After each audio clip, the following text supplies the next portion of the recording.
Hej, mød John. John er byggeleder og gennemgår ofte byggeprojekter for at tjekke for fejl og mangler, før projektet overdrages til bygherren. Tidligere måtte John bruge post-it notes til at markere fejl og mangler, digitalkamera til at tage billeder og en blok papir til at tage noter. På kontoret var John nødt til at skrive sine håndskrevne notater ind på computeren og indsætte alle billederne i en rapport. Sende e-mail til sine projektleder og underentreprenører og holde styr på spørgsmål og kommentarer og sørge for, at alle overholdte deres deadlines. Ofte var det hele meget tidskrævende, og en del papirarbejde på kontoret var nødvendigt. Nu bruger han Eastman, hvor alle disse ting er integrerede funktioner.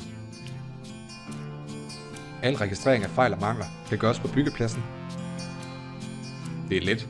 Bare tage et billede og markere fejlen med et fingerstrøg. Før info om fejlen indtastes.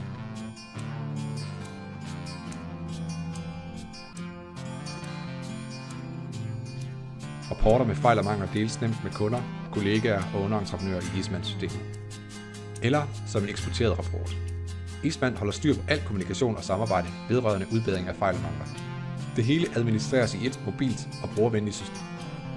Det er tidsbesparende, lader dig arbejde på byggepladsen og mindre på kontoret, og øger kvaliteten og effektiviteten af dine projekter. John og hans team er ikke de eneste, der kan drage fordel af Eastman. Det samme gælder arkitekten Jane, som er ved at designe et smukt hus, bygningsingeniøren Top, som er ved at bygge en stor fabrik, udlejeren Peter, som administrerer sine lejligheder, og mange flere.